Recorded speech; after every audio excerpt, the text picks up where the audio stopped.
The warm country wind wrapped around Min-Jun the moment he stepped out of the airport. The scent of sea salt, cinnamon, and rain lingered in the air. The city was alive in a way Seoul never was. Messy, loud, emotional. And waiting for him near the arrivals gate was the man who had once shared instant noodles with him during university nights in Singapore. Min-Jun. David Fernando crashed into him with a tight embrace. Min-Jun laughed. You still hug like a wrestler. And you still look like a CEO pretending not to be rich. David grinned proudly. He had built one of Sri Lanka's fastest-growing tech logistics companies before turning 32. Confident, charismatic, impossible not to like. Come, David said. Wedding house is chaos already. As they drove through the city, David kept talking nonstop about preparations, guests, decorations, traditions, and finally, Nimzy sisters are staying with us too. Min-Jun nodded absent-mindedly while checking messages. One of them is sweet, David continued. Amanda. Too sweet, actually. And the other? David smirked. Leena. Something about the pause made Min-Jun look up. She argues with everyone, David said dramatically. Especially arrogant men. Min-Jun scoffed. Then she'll love me. You have no idea. The Fernando house glowed under hanging lanterns and golden fairy lights. Voices echoed everywhere. Relatives walked in and out carrying trays, flowers, and boxes. The moment Min-Jun entered, a girl in a yellow dress nearly collided with him while carrying a pile of folded saris. Oh my God, sorry. She looked barely 22, cheerful and expressive. Amanda, David introduced. Youngest disaster. Amanda smiled brightly. You're the famous Korean friend. Before Min-Jun could reply, another voice came from upstairs. Amanda, did you finally kill someone with your carelessness? He turned instinctively and saw her. Leena. She stood near the staircase in a deep emerald green casual dress, long dark hair falling over one shoulder. Her eyes were sharp, calm, dangerously observant. Not smiling. She looked at Min-Jun once, then twice.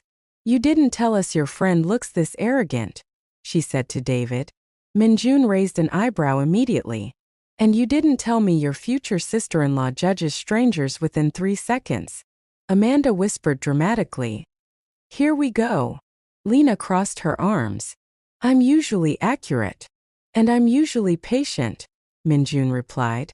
But today may become an exception. David burst out laughing while Nimzy covered her face in embarrassment. That was their first conversation. And somehow, neither of them forgot a single second of it. The wedding week became a battlefield. Every morning Min-Jun and Leena found new reasons to fight. Over coffee. Over music. Over traditions. Over whether Korean dramas were unrealistic. Over whether food was too spicy. You can't survive one chili, Leena mocked during breakfast. Min-Jun drank water calmly despite the fire destroying his throat. I'm surviving your personality too. Amanda nearly choked laughing. Yet beneath every argument was tension neither of them understood. Min-Jun caught himself searching for her in crowded rooms. Leena hated how aware she became whenever he entered a space. Especially when he wore black. Especially when he rolled up his sleeves.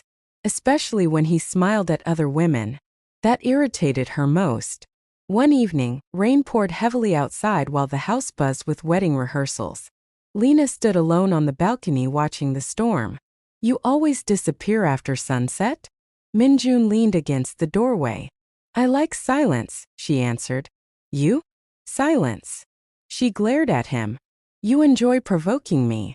You react beautifully. Her heartbeat betrayed her instantly.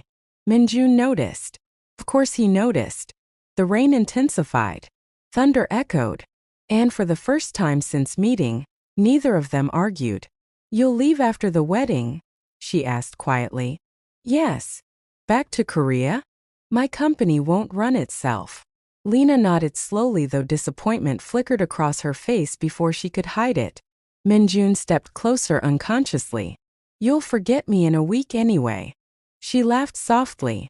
That would make life easier. Their eyes locked. Too long.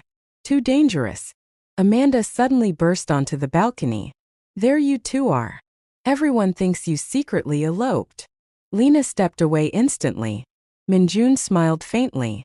But something had already changed. Wedding celebrations filled the next days with music and dancing. Min-Jun wasn't used to such emotional families. In Korea, feelings stayed controlled. Here love shouted, cried, danced, laughed loudly, and Leena belonged perfectly within that chaos. During the Sangeet night, she wore a silver sari that stole the air from his lungs. Min-Jun forgot conversations midway, forgot business calls, forgot everything except her. Leena noticed him staring. "You've been quiet tonight," she teased. "I'm trying not to embarrass myself." "That's new. You're distracting." Her confident expression faltered for the first time. The music slowed. Couples filled the dance floor. David suddenly pushed Min-Jun toward Leena. "Dance. Before your tension destroys my wedding decorations." "We are not," Leena began. Too late. Min-Jun's hand was already around hers. The slow rhythm wrapped around them. Neither spoke. His hand rested carefully against her waist. Leena could hear her own breathing. "You hate me less now," he murmured. "I'm considering it. Dangerous." "Why?" "Because if you stop fighting me," he leaned slightly closer, "I might stop controlling myself." Her entire body went still. The world around them blurred into lights and distant music. There was no longer Seoul. No city. No wedding. Only the unbearable closeness between them. And when Leena looked up, she realized he wanted her exactly as intensely as she wanted him. The night before David's wedding, the house finally slept after endless celebrations. Leena walked into the kitchen for water and froze. Min-Jun stood there alone in a white shirt, sleeves folded, staring out the window. "You don't sleep either?" "Not tonight." Something in his voice felt different. Raw. Exhausted. Honest. Leena stepped closer carefully. "You're leaving tomorrow." "Yes." The silence hurt. She hated that. "You'll probably forget our country once you return." Min-Jun looked directly at her. "Impossible." Her breath caught. "You drive me insane," he admitted quietly. "I've never met someone who fights me every second yet stays in my mind every minute." Leena's defenses collapsed. Months of loneliness. Years of pretending strength. All shattered under the sincerity in his eyes. "You think you're the only one suffering," she whispered. He stepped toward her slowly. Every inch between them burned. "Leena." When he touched her face gently, she closed her eyes instantly. No more arguments. No more pride. Only longing. Their kiss began softly. Then desperately. Like two people who had spent days pretending not to drown. His forehead rested against hers afterward. And for the first time in years, Leena felt completely seen. Not because he rescued her. Not because he changed her. But because he understood her fire and matched it.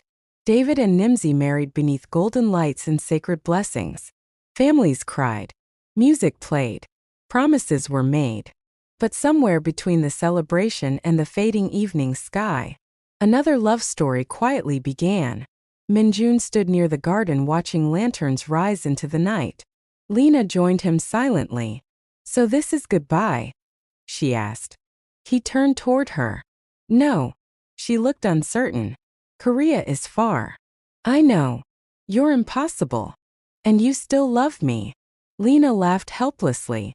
He reached for her hand. This time she didn't pull away. "Come with me someday," he said softly. "To Korea?" "To wherever life becomes ours." Emotion filled her eyes. For once, neither hid what they felt. The wedding behind them glowed with joy and sacred beginnings. And beneath those same lights, Min-Jun and Leena chose each other. Not perfectly, not peacefully, but completely. And that is how Min-Jun and Leena's story ends. Or is it? Korea might be far, but love has a way of bridging the distance. If you want to see what happens next when Leena visits Seoul, let me know. Smash that like button and drop part 2 in the comments right now. If we get enough requests, the next season starts sooner than you think.